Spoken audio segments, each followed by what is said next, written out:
bonsoir. Je crois que vous n'avez pas besoin d'être convaincu que nous avions raison de faire cette invitation.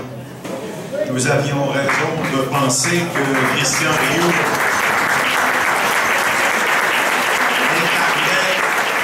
incarne une fois de plus ce soir le journalisme de haut niveau. Véritablement. La fierté, ça ne se décrète pas. Ça se constate et ça se savoure. Je suis fier de la conférence que Christian Rioux nous a livrée. Et je veux le remercier non seulement pour cette prestation, mais le remercier également pour la contribution qu'il fait à l'amélioration constante de la revue. Christian est membre du jury du prix Laurando et il contribue de cette façon au rayonnement et à l'amélioration de la revue.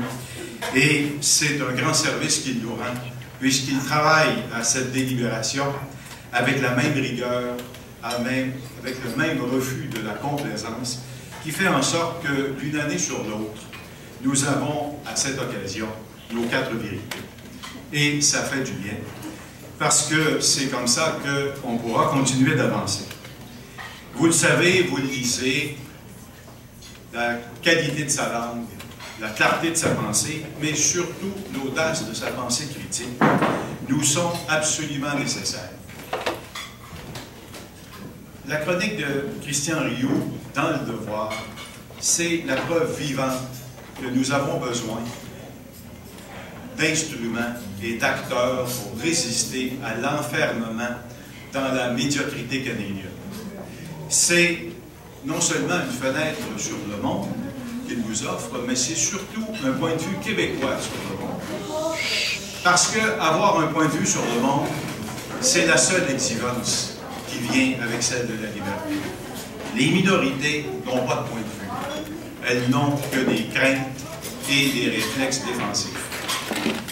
Nous n'avons pas à nous défendre, nous avons à miser sur nos forces, à les reconnaître d'abord et à les exprimer sans complexe, sans culpabilité aucune, avec la conviction profonde que ce qui se passe ici, dans ce coin d'Amérique, vaut bien un brevet de société, vaut bien une contribution à la civilisation.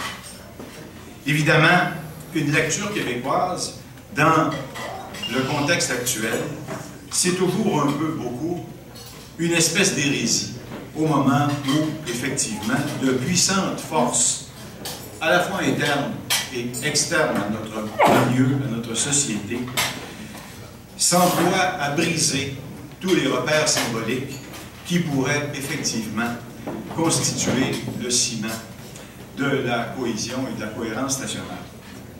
C'est même un objectif stratégique de l'État canadien depuis le référendum de 1995, s'employer à nous mener une guerre psychologique sans merci visant la destruction de tous les symboles de règne.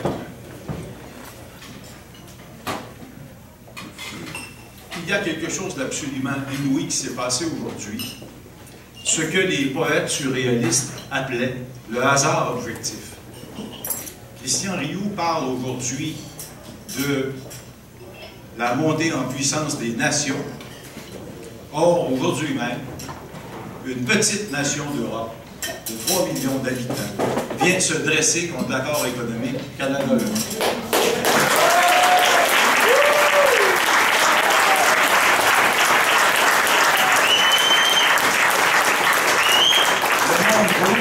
Et il arrive qu'il nous donne raison. Ce que les Wallons viennent de faire, c'est de s'affirmer comme nation et de se comporter comme tel dans l'ordre du monde. C'est-à-dire de s'adresser au monde dans la claire conscience et dans la volonté farouche d'affirmer leur intérêt national. Et on doit saluer leur courage et leur audace, même si on ne sait pas encore véritablement jusqu'où ils pourront tenir et jusqu'où cela les conduira. On peut tout simplement constater que ce petit peuple wallon fait de la peine à la ministre Bisounours du gouvernement canadien. Mais on comprendra que leur exemple est un démenti, un véritable camouflet à la rectitude politique.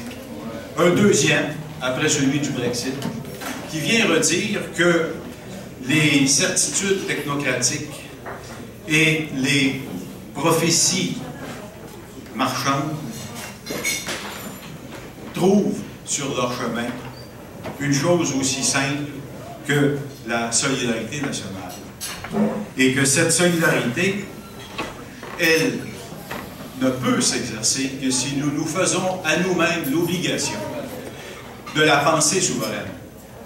Rosaire Morin disait souvent que pour penser l'avenir, il faut d'abord avoir de l'avenir dans la pensée. C'est un mot d'ordre pour moi que de ne jamais accepter dans le présent ce qui nous empêcherait de penser l'avenir. Il nous faut donc une pensée souveraine, et cette pensée souveraine, Christian Rioux l'a construite de semaine en semaine devant nous et avec nous. À nous de joindre le mouvement, à nous de suivre son exemple et de nous conforter dans cette certitude absolue qu'on ne peut pas penser autrement qu'on vit. Sinon, on finit par vivre autrement qu'on pense.